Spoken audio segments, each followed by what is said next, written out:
আসসালাতু ওয়াসসালামু আলাইকা ইয়া রাসূলুল্লাহ আসসালাতু ওয়াসসালামু আলাইকা ইয়া হাবিবাল্লাহ। মাসব্যাপী সিরাতুন নবী সাল্লাল্লাহু আলাইহি ওয়াসাল্লামের আলোচনার পর্বের ধারাবাহিক আলোচনা আজকে দ্বিতীয়তম পর্বে আমরা জানব নবী করিম সাল্লাল্লাহু আলাইহি ওয়াসাল্লামের জন্ম এবং শৈশবের কিছু গুরুত্বপূর্ণ বিষয়। নবী করিম সাল্লাল্লাহু আলাইহি ওয়াসাল্লাম পৃথিবীতে আগমন করার পূর্বেই তার বাবা ইন্তেকাল করে পৃথিবী থেকে বিদায় জানান, যার নাম ছিল আব্দুল্লাহ। নবী করিম সাল্লাল্লাহু আলাইহি ওয়াসাল্লাম জন্মগ্রহণ করেই তিনি বাবার কোনো স্নেহ আদর ভালোবাসা তিনি পাননি। নবী করিম সাল্লাল্লাহু আলাইহি ওয়াসাল্লাম জন্মের মাত্র কয়েকদিন তার মা আমেনার রাদিয়াল্লাহু তাআলা আনহার দুধ পান তিনি করতে পেরেছেন। আরবের রেওয়াজ অনুযায়ী অথবা কেউ এমনও মতামত ব্যক্ত করেছেন যে তার মায়ের দুধ যথাযথভাবে না পাওয়ার কারণে, এমনও কথা দু একটা মতামত এসেছে। তবে সেই সময়ের সম্ভ্রান্ত পরিবারের ফ্যামিলিদের দুধ পান ধাত্রী মায়ের দ্বারা পরিচালিত করা হতো। তো সেই ক্ষেত্রে হযরত হালিমাতুস সাদিয়ার দ্বারা তার দুধ পান করানো হয়। হযরত হালিমাতুস সাদিয়ার কাছে সর্বমোট 6 বছর পর্যন্ত তিনি সেখানে ছিলেন। হালিমাতুস সাদিয়ার কাছ থেকে তিনি যখন বিদায় হয়ে চলে আসেন, তিনি তখন সুঠাম দেহের অধিকারী হলেন। তিনি মিষ্টি ভাষায় কথা বলতে পারতেন, বিশুদ্ধ আরবি ভাষায় তিনি কথা বলতে শিখেছেন।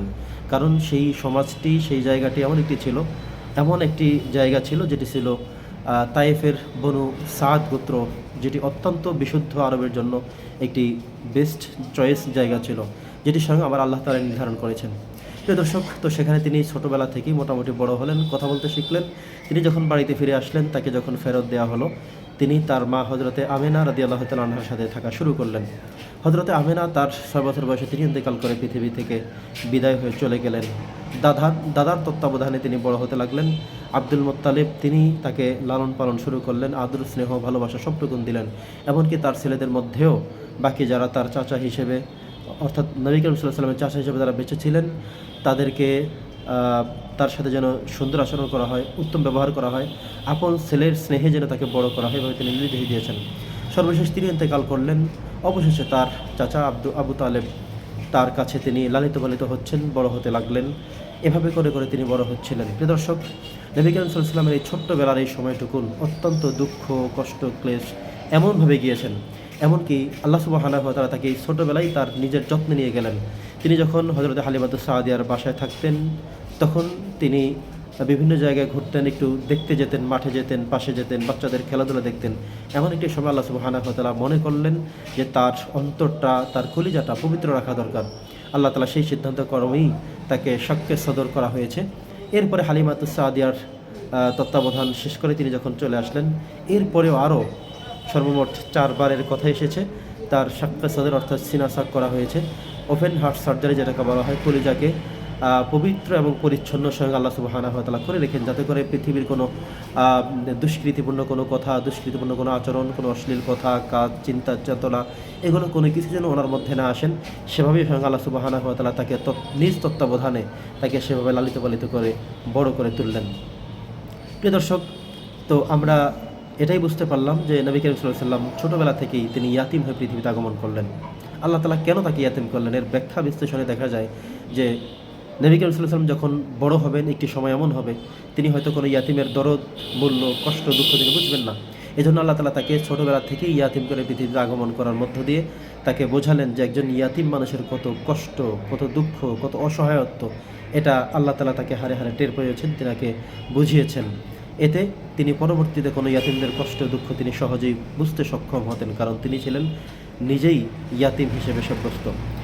এজন্যে আল্লাহ সুবহানাহু ওয়া তাআলা স্বয়ং নবীজিকে বলেছেন যে আলাম ইয়াজিদকা ইয়াতীমান ফাআওয়া, আমি আপনাকে কি ইয়াতিম অবস্থায় পাইনি?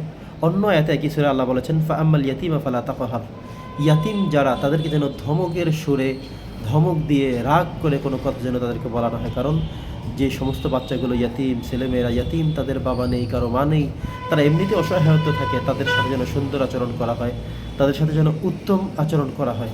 এছাড়াও স্বয়ং নবী করিম সাল্লাল্লাহু আলাইহি ওয়াসাল্লাম একদিন দুটি হাতের আঙ্গুলে এভাবে ইশারা করে তিনি বললেন যে আনা ওয়াকাফিলুল ইয়াতিম, একজন ইয়াতিমের রক্ষণাবেক্ষণ দায়িত্বশীল এবং আমরা দুজনে জান্নাতের ভিতরে এভাবেই কাছাকাছি থাকবো, ফিল জান্নাতি হাকাদা, এভাবে আঙ্গুল দুটিকে উত্তোলন করে তিনি দেখালেন যে আনা ওয়াকাফিলুল ইয়াতিম ফিল জান্নাতি হাকাদা, যেভাবে দুটি আঙ্গুল আমার পাশাপাশি রয়েছে জান্নাতের মধ্যে, একজন ইয়াতিমের অভিভাবক, দায়িত্বশীল, কাফেল, তিনিও আমার সাথে ঠিক এভাবেই থাকবেন।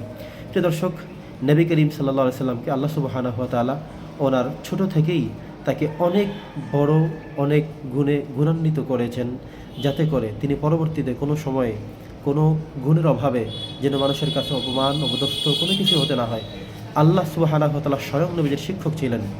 নবী করিম সাল্লাল্লাহু আলাইহি সাল্লাম বলেছেন, পৃথিবীর বুকে কেউ আমার উস্তাদ নেই, আমার উস্তাদ স্বয়ং আল্লাহ সুবহানাহু ওয়া তাআলাই।